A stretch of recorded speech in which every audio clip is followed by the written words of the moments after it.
particular, d'un cert secretisme, fins i tot. No entraré en el perquè de l'admiració, que crec que evidentment no era prou justificada. Potser era això venia també en part perquè ell seguia sent un catalanista de socarrel, antifranquista, però al mateix temps el que passava és que em trobava massa arriscat en el camp econòmic, però també en el polític. Érem en plena dictadura. Quan em van detenir, jutjar i empresonar l'any 1960, em va donar en tots sentits ple suport, també enfront de les autoritats franquistes. Va ser valent, molt valent, i sempre me'n va seguir donant, sempre. Però de fet va quedar tocat, molt tocat. Li va semblar que jo estava massa enderiat, obsessionat, deia, i que això acabaria sent més perillós que anar a la presó. Allò el va canviar. Li va agafar por. Havent arribat a la conclusió que jo m'arriscava massa, va decidir mantenir uns diners a l'estranger. Diu textualment per escrit a la meva dona, que considerava més sensible als seus arguments que no pas jo, diu textualment a la meva dona: pel dia que en Jordi, tu i els vostres fills us n'hagueu d'anar. Aquesta és una frase textual. Uns diners, com ja vaig dir, al marge del testament pròpiament dit a la meva mare i a la meva germana i a mi mateix. Ho va fer en un moment que ho podia fer tot això, en un moment molt favorable, abans de la crisi bancària i industrial dels anys 80, que va afectar molt greument el patrimoni familiar. Aquest és l'origen d'un volum important de diners que el meu pare va mantenir a l'estranger i que, ho repeteixo, varen fer un jueu askenazi d'origen polonès i un depurat de l'any 1939. No perquè tinguessin una influència especial, sinó perquè varen ser capaços de trobar una solució que l'interès general reclamava. He de fer un incís. L'existència d'uns diners a l'estranger pot ser criticada, molt criticada, però no pressuposa que l'origen d'aquest diners sigui il·lícit. I no varen sortir en aquest cas de l'erari públic. Ho he explicat prou clarament, però fent un salt a temps més tard, quan ja vaig tenir la responsabilitat política, ho aprofito per afirmar que personalment puc dir rotundament que jo no he estat un polític corrupte. Simplement això. Simplement això, no he estat un polític corrupte, simplement això. Insisteixo, no he rebut mai diners a canvi d'una decisió política o administrativa. He mirat de trobar solucions, he procurat que es posessin d'acord interessos o visions diferents entre l'administració i particulars, empresaris o no, o entre diverses administracions, o també entre particulars. He mirat d'obrir portes i establir ponts per fer possibles determinades inversions, o per evitar conflictes polítics o socials, o simplement per a conciliar interessos. Tot això ho he fet molt, i en conjunt n'estic satisfet, perquè això és una de les feines d'un polític, sobretot d'un polític que governa. Era feina meva i n'estic satisfet, però per aquesta feina jo no he cobrat mai. Ho repeteixo, mai, no he cobrat mai, llevat del meu sou com a president. Perdonin, però jo he de seguir parlant de mi. Sense embuts es pot dir que durant la dècada dels 70 jo era un home amb diners. Davant de tenir poder polític administratiu, de molt abans. Més diners aleshores que no he tingut després, i que no hi tinc ara, evidentment. Quan després vaig tenir poder i influències polítiques vaig tenir menys diners, en tenia molts aleshores, en un moment determinat. I pregunto, què pot fer un home de 40 anys i amb diners? pot mirar de fer negocis per fer més diners. Pot dedicar-se a ser col·leccionista d'art o finançar iniciatives científiques o viatjar molt, fer moltes vegades la volta al món o fer obra social o comprar finques. Jo no vaig fer res d'això. Però en general es pot dir, en termes generals es pot dir, que en aquestes condicions, 40 anys i diners, un home pot tenir un projecte del que sigui i dedicar-hi esforç i diners. Dedicar-hi la vida. De fet, dedicar-hi la vida. Jo tenia un projecte que per mi era prioritari, que no era cap d'aquests.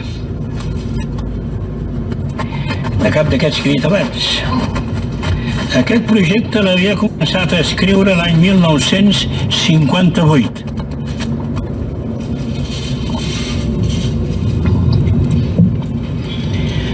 Es deia construir Catalunya, o bé fer país. Un projecte que no era polític i que tenia un compromís polític, un projecte que no tenia polític, que tenia un compromís polític molt gran, però que no era només polític, que també era cultural, social i econòmic. Era un projecte de país, era un projecte nacional, era un projecte nacional. I a aquest projecte vaig voler dedicar la meva vida i els meus recursos. Permeti'm un incís. Aquest projecte jo l'havia elaborat i escrit l'any 1958. Tenia 28 anys. Era un projecte de fer país i de construir Catalunya, en part recollit en un llibre escrit meu, clandestí, de 1958, amb aquest títol, Construir Catalunya. Llegit ara es veu que el programa i l'acció de l'acció de govern nostres de finals dels 70 i dels 23 anys de govern de Convergència i Unió ja són presents en aquells escrits dels anys 50 i 60. Són llibres que estan al seu abast perquè després s'han publicat. I deixi'm dir que estic content de la feina que vàrem fer, de com vàrem realment construir país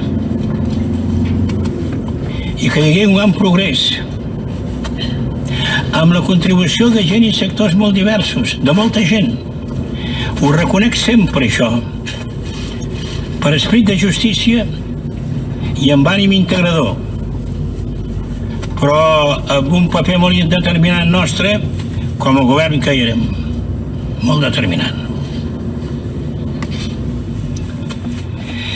Però torno enrere, quan deia que al veure el meu grau de compromís i de determini, i encara influït per la por i l'incertesa, el meu pare s'espanta.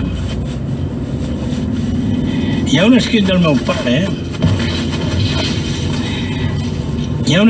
pare, més exactament un manuscrit, que ajuda a entendre això, dirigit més a la meva dona, perquè, repeteixo, i així era, considerava que jo no li feia prou cas.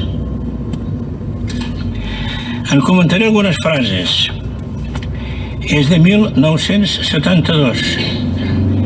Per contextualitzar el que estic dient, cal però recordar que vivíem un moment de fort impuls econòmic, d'eufòria, fins i tot excessiva, en general i també en el camp financer.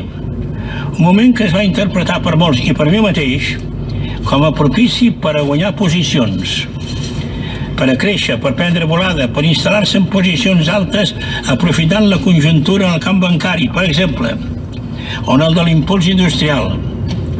Va haver-hi uns anys d'eufòria i d'ambició alhora. Cal reconèixer que excessius, que després es varen pagar, severament. Tota aquesta política expansiva era possible, repeteixo, en un moment de gran creixement econòmic. El camp financer, per exemple, poc abans Banca Catalana havia comprat el Banc d'Alacant i havia creat el Banc Industrial de Catalunya en línia amb la nostra vocació industrial, el nostre grup, i molt especialment la meva. Però a part d'això, hi havia altres iniciatives orientades cap a una expansió ràpida. De fet, massa ràpida, com ho he dit. Oi més tenint en compte l'obstrucció en certs moments de les autoritats financeres de l'època. En el meu cas, això no s'aplicava només al camp econòmic. L'eufòria que he dit no era només econòmica. També, per mi i per cada cop més gent, aquesta eufòria començava a ser política. De perspectiva política, de futur polític, polític en general i encara més a Catalunya, de perspectiva global. Hi havia un ambient en aquest sentit. Per exemple, i ara no parlo directament de qüestions financeres, però si d'un altre tipus prou important també, teníem el repte d'assegurar la continuïtat de l'Enciclopèdia Catalana en aquell moment, que aleshores estava en perill, i que en la línia de construir país era una iniciativa molt important.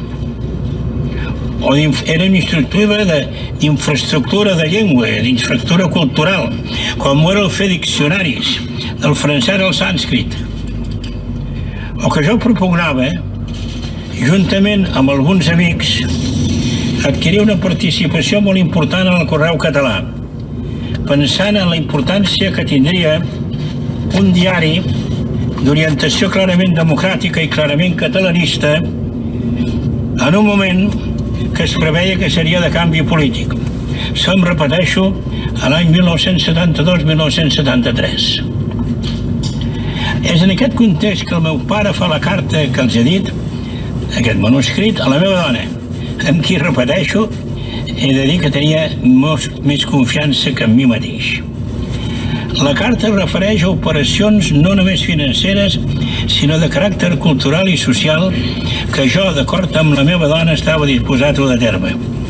Però acaba amb una al·lusió a mi, feta molt directament a mi, i en un to combinatiu, en un to enèrgic. Comença així: ara parlem de tu, Jordi, i de la teva família. De tu i de la teva família, diu textualment, ho subratlla, de tu i de la teva família. El meu pare ens deia que això ens costaria entre 169 i 211 milions de pessetes i que ens hauríem d'endeutar per fer això o vendre moltes accions, que no convenia fer-ho. Però en tot cas segurament ens hauríem d'endeutar, i ho detallava, els números. Era un home que tenia facilitat pels números, per aquests càlculs, i tenia por que això no tingués fi. Tinc por, textualment altra vegada,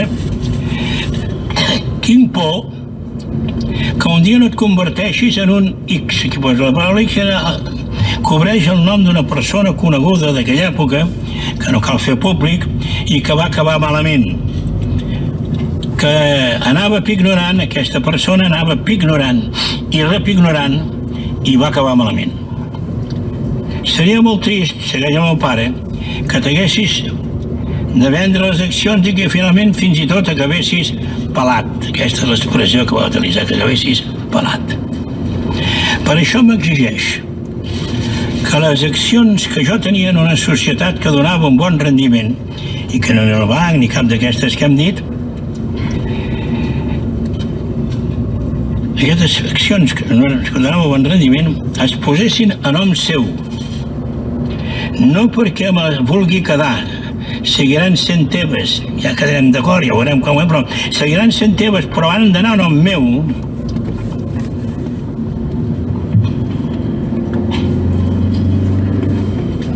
perquè no te les puguis ignorar. Amb això ja veuen que no m'acabava de tenir confiança. I és en aquest context que el meu pare manté diners a l'estranger pel dia que us n'hagueu d'anar, com abans he dit, textualment així, pel dia que us n'hagueu d'anar. Ell havia entès que el meu compromís polític era molt irrenunciable, i això era un risc polític, i a més subratllava el molt familiar. Podria continuar amb més cites per il·lustrar el que els dic, Quina hora he començat? Les 5. Les 5? Podria continuar més cites per il·lustrar el que els dic, però no cal. Uns diners que de fet no es varen tocar durant molts anys perquè el meu pare va mantenir sempre aquests diners fora amb mentalitat de reserva, el que podríem dir en termes populars de racó. No per fer negocis, no per incrementar-ho, no per incrementar aquell dipòsit, sinó en previsió dels temps dolents que potser vindrien.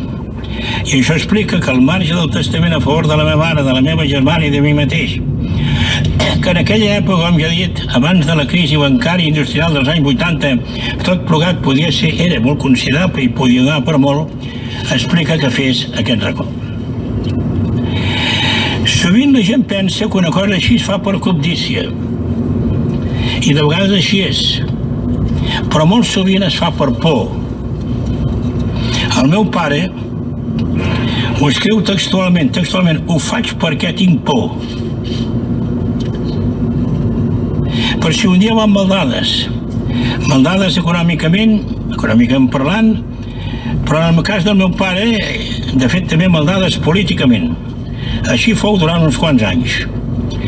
I jo també vaig tenir por, d'una altra manera. No por econòmica, però sí por política. Més exactament por de que aquell projecte polític i sobretot nacional de què abans he parlat i que necessitava instruments potents, podia fracassar per manca de recursos econòmics. O i més perquè jo temia que un projecte com el nostre difícilment tindria, com molts partits aleshores buscaven i podien trobar, ajut d'origen internacional. De fet, no va ser així de tota manera.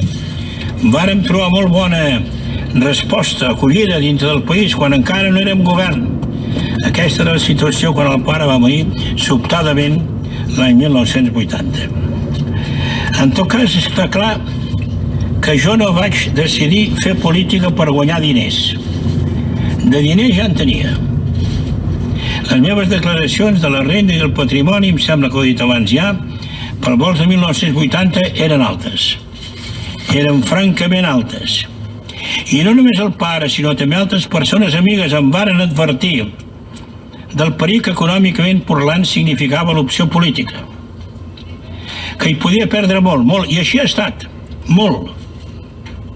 Però ja els he dit abans que jo tenia un projecte, que no era econòmic, que tampoc evidentment no era de tenir molt patrimoni, però que era ambiciós i que era arriscat, i no hi vaig voler renunciar. De quina quantitat parlem? Aproximadament de 140 milions de pessetes de l'any 1980. Més exactament l'equivalent de 140 milions de pessetes en dòlars.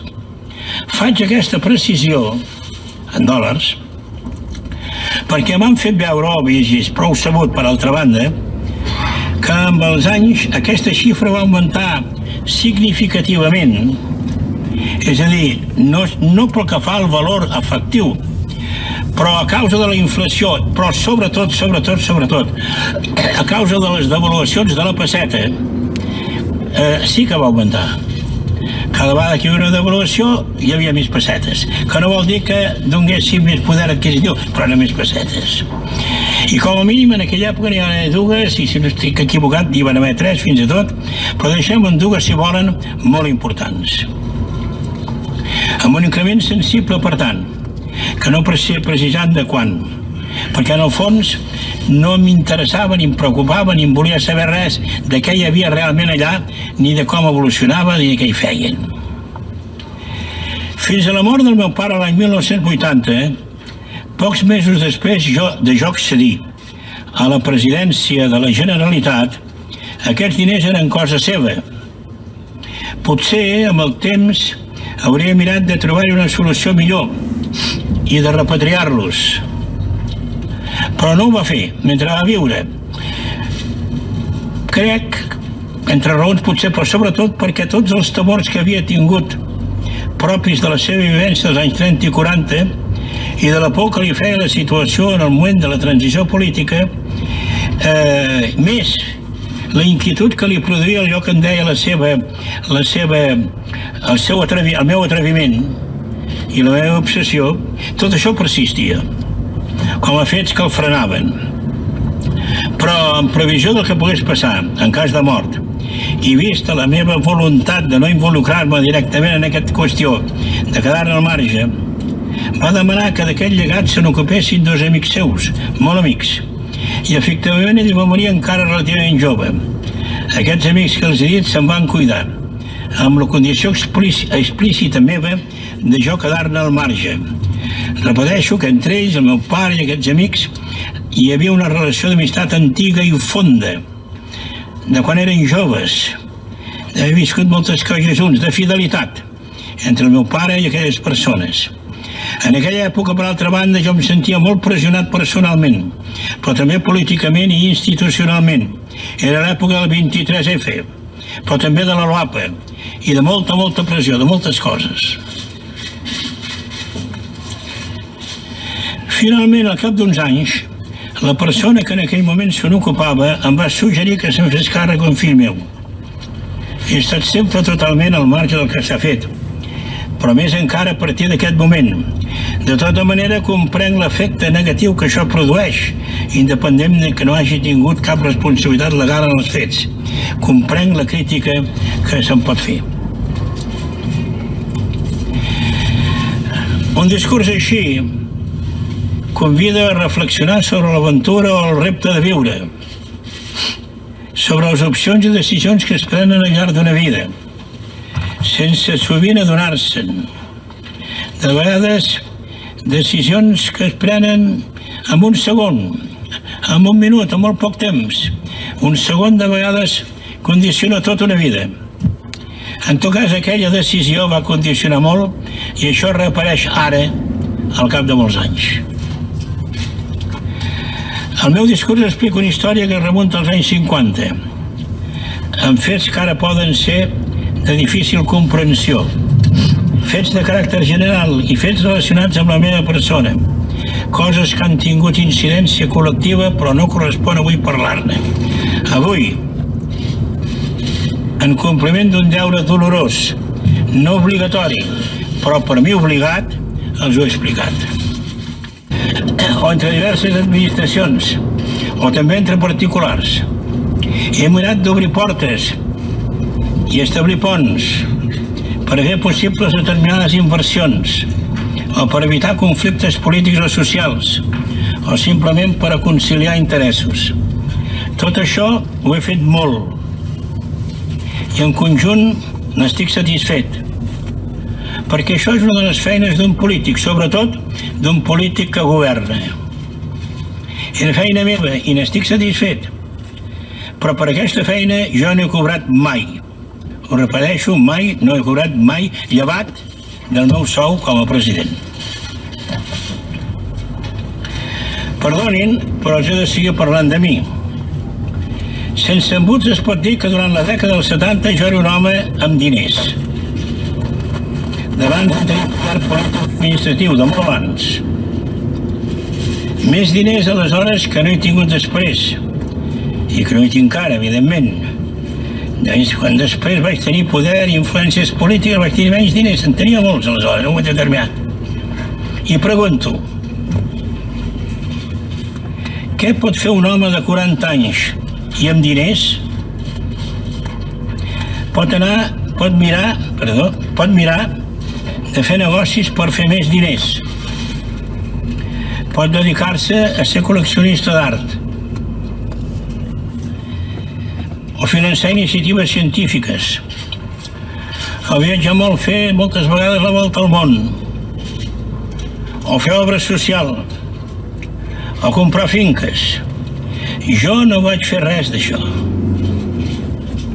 Però en general es pot dir, en termes generals es pot dir, que en aquestes condicions, 40 anys i diners, un home pot tenir un projecte del que sigui i dedicar-hi esforç i diners.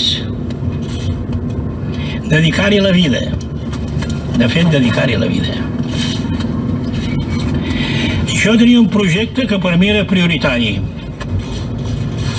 que no era cap d'aquests que he dit abans. Aquest projecte l'havia començat a escriure l'any 1958.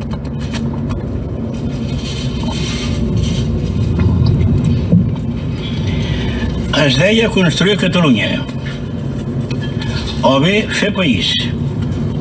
Un projecte que no era polític i que tenia un compromís polític, un projecte que no tenia polític, que tenia un compromís polític molt gran, però que no era només polític, que també era cultural, social i econòmic. Era un projecte de país, era un projecte nacional,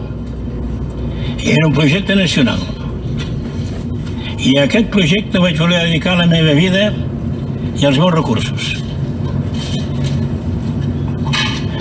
Permeti-me un incís. Aquest projecte jo l'havia elaborat i escrit l'any 1958. Tenia 28 anys. Era un projecte de fer país i de construir Catalunya, en part recollit en particular d'un cert secretisme, fins i tot.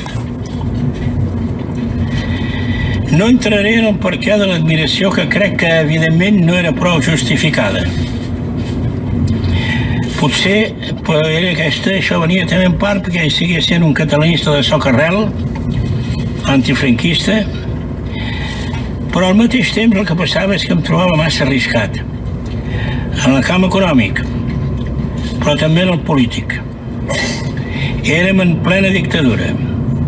Quan em van detenir, jutjar i empresonar l'any 1960, em va donar en tots sentits ple suport, també enfront de les autoritats franquistes. Va ser valent, molt valent, i sempre me'n va seguir donant, sempre.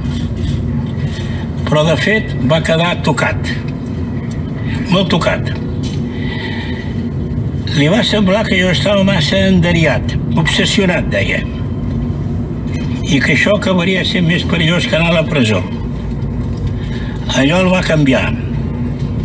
Li va agafar por. Havent arribat a la conclusió que jo m'arriscava massa, va decidir mantenir uns diners a l'estranger. Diu textualment per escrit a la meva dona, que considerava més sensible als seus arguments que no pas jo, diu textualment a la meva dona: pel dia que en Jordi, tu i els vostres fills us n'hagueu d'anar. Aquesta és una frase textual. Uns diners, com ja vaig dir, al marge del testament pròpiament dit a la meva mare i a la meva germana i a mi mateix. Ho va fer en un moment que ho podia fer tot això, en un moment molt favorable, abans de la crisi bancària i industrial dels anys 80, que va afectar molt greument el patrimoni familiar. Aquest és l'origen d'un volum important de diners que el meu pare va mantenir a l'estranger i que, ho repeteixo, varen fer un jueu askenazi d'origen polonès i un depurat de l'any 1939. No perquè tinguessin una influència especial, sinó perquè varen ser capaços de trobar una solució que l'interès general reclamava. He de fer un incís. L'existència d'uns diners a l'estranger pot ser criticada, molt criticada, però no pressuposa que l'origen d'aquests diners sigui il·lícit. I no varen sortir en aquest cas de l'erari públic. Ho he explicat prou clarament. Però fent un salt a temps més tard, quan ja vaig tenir responsabilitat política, ho aprofito per afirmar que personalment puc dir rotundament que jo no he estat un polític corrupte. Simplement això. Simplement això, no he estat un polític corrupte, simplement això. Insisteixo, no he rebut mai diners a canvi d'una decisió política o administrativa. He mirat de trobar solucions, he procurat que es posessin d'acord interessos o visions diferents entre l'administració i particulars, empresaris o no, en un llibre escrit meu, clandestí, de 1958, amb aquest títol, Construir Catalunya. Llegit ara es veu que el programa i l'acció de l'acció de govern nostres de finals dels 70 i dels 23 anys de govern de Convergència i Unió ja són presents en aquells escrits dels anys 50 i 60. Són llibres que estan al seu abast perquè després s'han publicat. I deixi'm dir que estic content de la feina que vàrem fer, de com vàrem realment construir país i que hi hagué un gran progrés amb la contribució de gent i sectors molt diversos, de molta gent. Ho reconec sempre, això, per esperit de justícia i amb ànim integrador, però amb un paper molt determinant nostre com a govern que hi érem, molt determinant.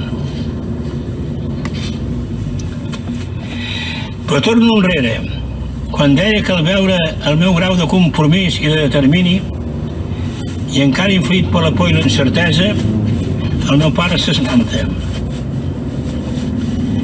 Hi ha un escrit del meu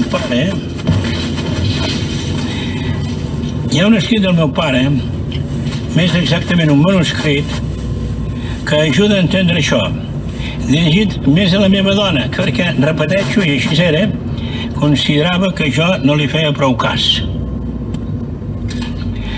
En comentaré algunes frases. És de 1972. Per contextualitzar el que estic dient, cal però recordar que vivíem un moment de fort impuls econòmic, d'eufòria, fins i tot excessiva, en general i també en el camp financer. Un moment que es va interpretar per molts i per mi mateix com a propici per a guanyar posicions, per a créixer, per prendre volada, per instal·lar-se en posicions altes aprofitant la conjuntura en el camp bancari, per exemple, o en el de l'impuls industrial. Va haver-hi uns anys d'eufòria i d'ambició alhora. Cal reconèixer que excessius, que després es varen pagar severament. Tota aquesta política expansiva era possible, repeteixo, en un moment de gran creixement econòmic. El camp financer, per exemple, poc abans Banca Catalana havia comprat el Banc d'Alacant i havia creat el Banc Industrial de Catalunya en línia amb la nostra vocació industrial, el nostre grup, i molt especialment la meva. Però a part d'això, hi havia altres iniciatives orientades cap a una expansió ràpida. De fet, massa ràpida, com ho he dit. Oi més tenint en compte l'obstrucció en certs moments de les autoritats financeres de l'època. En el meu cas, això no s'aplicava només al camp econòmic.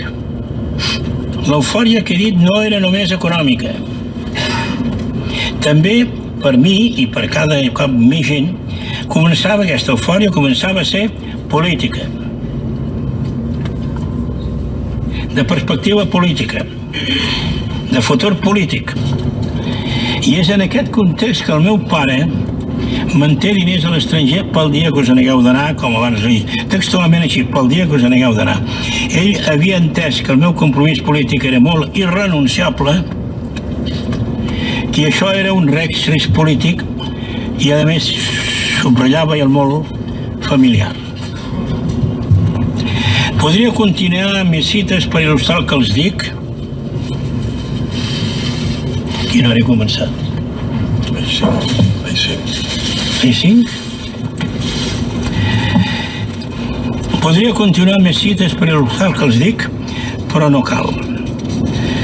Uns diners que de fet no es varen tocar durant molts anys perquè el meu pare va mantenir sempre aquests diners fora amb mentalitat de reserva, el que podríem dir en termes populars de racó. No per fer negocis, no per incrementar-ho, no per incrementar aquell dipòsit, sinó en previsió dels temps dolents que potser vindrien. I això explica que al marge del testament a favor de la meva mare, de la meva germana i de mi mateix, que en aquella època, com ja he dit, abans de la crisi bancària i industrial dels anys 80, tot plegat era molt considerable i podia donar per molt, explica que fes aquest record. Sovint la gent pensa que una cosa així es fa per cobdícia, i de vegades així és, però molt sovint es fa per por. El meu pare ho escriu textualment, ho faig perquè tinc por. Per si un dia van maldades econòmicament parlant, però en el cas del meu pare, de fet també maldades políticament. Així fou durant uns quants anys. I jo també vaig tenir por, d'una altra manera. No por econòmica, però sí por política. Més exactament por que aquell projecte polític i sobretot nacional de què abans he parlat i que necessitava instruments potents, podia fracassar per manca de recursos econòmics. O i més perquè jo temia que un projecte com el nostre difícilment tindria, com molts partits aleshores buscaven i podien trobar, ajut d'origen internacional. De fet, no va ser així de tota manera. Vàrem trobar molt bona resposta, acollida dintre del país quan encara no érem govern. Aquesta era la situació quan el pare va morir sobtadament l'any 1980. En tot cas, està clar que jo no vaig decidir fer política per guanyar diners. De diners ja en tenia. Les meves declaracions de la renda i del patrimoni, em sembla que ho he dit abans ja, per vols de 1980 eren altes. Eren francament altes. I no només el pare, sinó també altres persones amigues em varen advertir del perill que econòmicament parlant significava l'opció política. Que hi podia perdre molt, i així ha estat, molt. Però ja els he dit abans que jo tenia un projecte, que no era econòmic, que tampoc evidentment no era de tenir molt patrimoni, però que era ambiciós i que era arriscat, i no hi vaig voler renunciar. Política en general i encara més a Catalunya. De perspectiva global, hi havia un ambient en aquest sentit. Per exemple, i ara no parlo directament de qüestions financeres, però si d'un altre tipus prou important també, teníem el repte d'assegurar la continuïtat de l'Enciclopèdia Catalana en aquell moment, que aleshores estava en perill, i que en la línia de construir país era una iniciativa molt important. O era una instructiva d'infraestructura de llengua, d'infraestructura cultural, com era el fer diccionaris, del francès al sànscrit. O que jo propugnava, juntament amb alguns amics, adquirir una participació molt important en el Correu Català, pensant en la importància que tindria un diari d'orientació clarament democràtica i clarament catalanista en un moment que es preveia que seria de canvi polític. Em repeteixo, a l'any 1972-1973.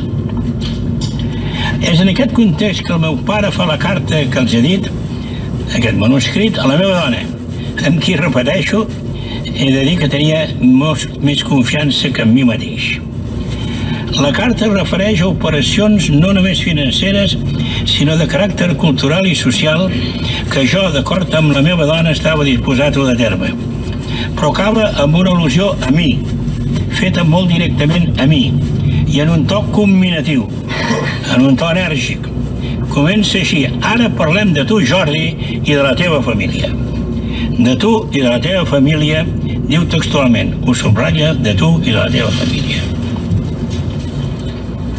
El meu pare ens deia que això ens costaria entre 169 i 211 milions de pessetes i que ens hauríem d'endeutar per fer això o vendre moltes accions, que no convenia fer-ho. Però en tot cas segurament ens hauríem d'endeutar, i ho detallava, els números. Era un home que tenia facilitat pels números, per aquests càlculs, i tenia por que això no tingués fi. Tinc por, textualment altra vegada, tinc por que un dia no et converteixis en un X, que la paraula X cobreix el nom d'una persona coneguda d'aquella època que no cal fer públic i que va acabar malament, que anava pignorant, aquesta persona anava pignorant i repignorant i va acabar malament. Seria molt trist, segueix el meu pare, que t'haguessis de vendre les accions i que finalment fins i tot acabessis pelat. Aquesta és l'expressió que va utilitzar, que acabessis pelat. Per això m'exigeix que les accions que jo tenia en una societat que donava un bon rendiment i que no era el banc ni cap d'aquestes que hem dit, aquestes accions que donaven bon rendiment es posessin a nom seu, no perquè me les vulgui quedar, seguiran sent teves, ja quedarem d'acord, ja veurem com ho és, però seguiran sent teves, però han d'anar a nom meu,